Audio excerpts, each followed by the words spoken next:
बिस्मिल्लाहिर्रहमानिर्रहीम। अस्सलाम वालेकुम नाज़रीन, आप देख रहे हैं प्रोग्राम कड़वी बात और मैं हूं जुल्फ़कार पीर। नाज़रीन, बचत करना अच्छी बात है, अच्छी आदत है और बात अगर कौमी बचत की हो तो बहुत ही अच्छी बात है। लेकिन जिस अंदाज से कौमी बचत को मजाक बनाकर रख दिया गया है वो अपनी मिसाल आप है। मेरी मुराद कौमी बचत के जो मराकज़ हैं उनकी जो कारकर्दगी है और जिस किस्म के हालात व वाक़यात हमें वहाँ पेश आते नज़र अभी आते हैं और हम रोज़ाना सुनते भी हैं, उसको लेकर दिल भी दुखता है। और फिर जिस किस्म के हालात और वाक़यात हमारे सामने आ रहे हैं, इससे साफ अंदाज़ा होता है कि यहाँ पर सब कुछ दुरुस्त नहीं है। अगर हम पाकिस्तान की बात करें तो 370 से ज़ायद मराकज़ जो है कौमी बचत के वो मुल्क के मुख्तलिफ़ हिस्सों में मौजूद है। शहरों कस्बात में ये मराकज़ इसलिए कायम किए गए कि लोग जो है वो यहाँ पर अपने पैसे रखें और वो लोग के जो पेंशन आ चुके हैं, जो कि बूढ़े हैं, वो अपने यहाँ पैसे जमा करवाएं। बचत उनकी भी होगी, साथ साथ उनको मुनाफा मिलता रहेगा। अब ये अलग बहस है कि ये सूदी निज़ाम है नहीं है। ये उलमाए इकराम इसके बारे में मुतअद्दिद बार बता भी चुके हैं, कह भी चुके हैं। आज हम सिर्फ डिस्कस करेंगे कि यहाँ पर जो मसाइल हैं उसका हल, उसके हल की जो चाबी है, जो कुंजी है, वो किसके पास है और अब तक ये मसाइल हल क्यों नहीं हो पा रहे। ज़िला चकवाली को ले लीजिए। चकवाल शहर के अंदर मरकज़ कौमी बचत काफ़ी अरसे से मौजूद है, लेकिन अब कुछ सालों से देखा जा रहा है कि वहाँ पर बहुत ज़्यादा रश होता है। बुज़ुर्गों की एक बड़ी तादाद कतार में खड़ी होती है और घंटों इंतज़ार करती है। अब इनमें देखा जाए तो उनके अपने पैसे हैं और जिन लोगों के पैसे हैं, जिनकी बलबूते पर जो लोग तनख्वाहें ले रहे हैं, वो तो अंदर एसी रूम में या हीटर लगाकर सर्दी के मौसम में एंजॉय कर रहे हैं, अंदर बैठे हैं, काम कर रहे हैं। लेकिन जिनका पैसा है वो बाहर सड़कों पर रुल रहे हैं और उनके लिए कोई पीने का पानी भी दस्तयाब नहीं है, साहिबान को तो छोड़ ही दीजिए।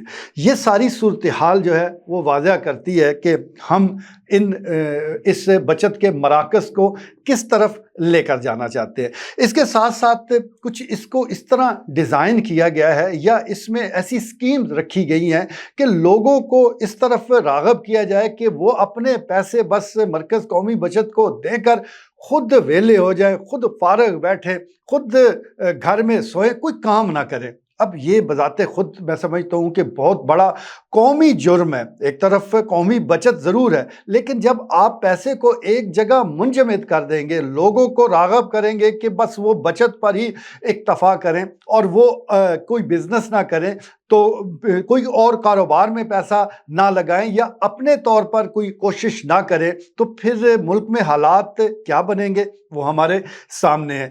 एक छोटा सा बिज़नेस भी आप शुरू करें तो कई घरों का चूल्हा जलता है। यहाँ पर तो सूरत हाल ये है कि लाखों रुपए कौमी मराकज़ में जमा करवा कर एक घर का चूल्हा जलना भी मुश्किल हो जाता है। ये सारी सूरत हाल चले काबिल बर्दाश्त होती अगर मामलात सीधे रहते, लेकिन मामलात तो फिर भी सीधे नहीं है। मुझे आज ही एक दोस्त बता रहे थे कि कस्बा थनील फतोई के एक शख्स ने कुछ 3-4 साल पहले 2.5 लाख रुपए की रकम मरकज़ कौमी बचत में जमा करवाई।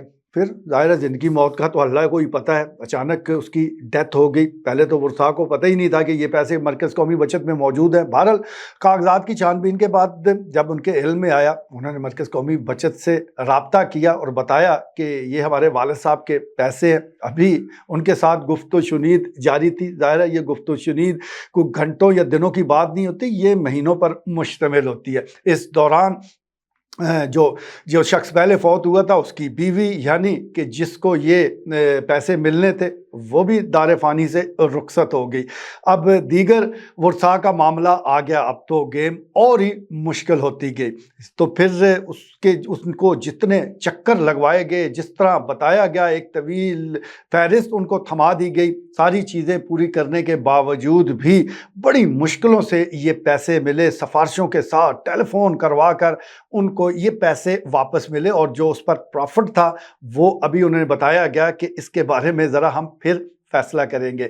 इसी तरह एक और शख्स वो शिकायत कर रहा था कि उनके वालिद ने 50 लाख रुपए मरकज़ कौमी बचत में जमा करवाए, फिर बदकिस्मती के साथ एक एक्सीडेंट में उनके वालिद की दोनों जो बाजू है वो ज़ाया हो गए। अब ना तो वो दस्तखत कर सकते हैं, ना बायोमेट्रिक के ज़रिए उनकी पहचान हो सकती है। चलें, ये मामला तो एक जेन्युइन लगता है कि इसका फ़ैसला तो फिर कोई डॉक्टर बोर्ड ही करेगा या कोई और बोर्ड बैठेगा जिसमें ये पता चलेगा कि क्या ये शख्स वही है। लेकिन इसके हवाले से क्या मरकज़ कौमी बचत हो या दीगर और बैंक हो, तो उन्होंने कोई ऐसा और बंदोबस्त नहीं रखा हुआ। फेस के को भी जो इमेजेस हैं उसको सेव करके भी आप इस मामले को हल कर सकते हैं। बहरहाल अब ये मामला भी बोर्ड के पास चला गया है और इसमें भी आप अगर कोई सिफारिश नहीं करवाएंगे तो हो सकता है सालों लग जाए। ये जो एक मामला है, ये इसकी बुनियादी वजह तो जो जदीद टेक्नोलॉजी है उससे दूरी है। मराकज़ कौमी बचत के जो मराकज़ हैं वो मौजूद तो हर ज़िले में है, हर जगह पे है, लेकिन जिस तरह जदीद टेक्नोलॉजी से इस्तिफ़ादा हासिल करना चाहिए था वो हमें अभी तक दूर दूर तक नज़र नहीं आता। तो जदीद जो टेक्नोलॉजी है उसकी दूरी की वजह से फिर इस किस्म के मसाइल भी हमें पेश आते हैं। सहूलियात का फुकदान है। इसके अलावा इन मराकज़ में जो शफाफियत है और निगरानी का जो निज़ाम है वो भी इस तरह नहीं है जैसा कि होना चाहिए। ये सारे वो मसाइल हैं जिसकी वजह से यहाँ पर मामलात जो है वो गंभीर हो चुके हैं। एक तरफ हम ज़रूर ये नारा लगाते हैं कि बचत करनी चाहिए, हालांकि हुक्मरान अपने अंदाज से, अपने अतवार से, अपने तरीके से, रोज़मर्रा के बयानात से, अपने अमल से वो बता रहे हैं कि बचत सिर्फ अवाम ने करनी, हमने नहीं करनी। अल्लो तल्लों पर जिस तरह अखराजात किए जाते हैं, जिस तरह की तनख्वाहें बढ़ाई जा रही हैं अरकान कौमी और सूबाई असम्बली की, जिस तरह उनकी मरात में इजाफ़ा किया जा रहा है,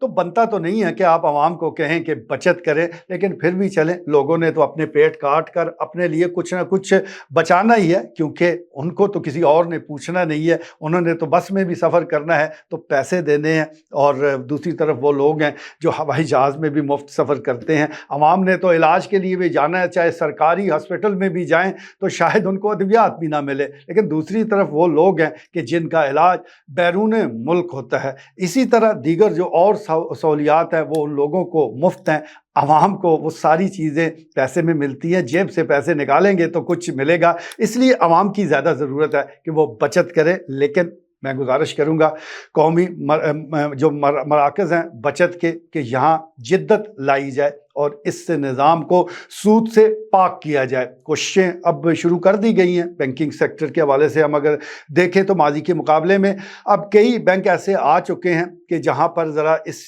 चीज़ का एहतमाम किया गया है कि उसको सूद से ज़रा दूर रखा जाए। तो मराकज़ कौमी बचत में भी ये स्कीम्स जो है वो ज़रूर लागू करनी चाहिए, उसमें इजाफ़ा होना चाहिए, क्योंकि ये जो बुज़ुर्ग हमें बाहर खड़े नज़र आते हैं ये मजबूरी की हालत में हों या जैसे भी हों, अगर किसी सूदी स्कीम में उन्होंने पैसे लगाए हुए हैं तो इसका साफ साफ मतलब है कि वो अल्लाह से जंग कर रहे हैं। तो अल्लाह से जंग करके कौन जीता है? जो आप जीत सकते हैं। इसलिए इस निज़ाम को बेहतर बनाने का एक ही फार्मूला है कि इसको सूद से पाक किया जाए। मैं समझता हूँ कि ये काम कर जाएंगे तो फिर सारे मामलात, सारे मसाइल हल हो जाएंगे। आज के लिए इतना ही, इजाज़त दीजिए। अल्लाह ने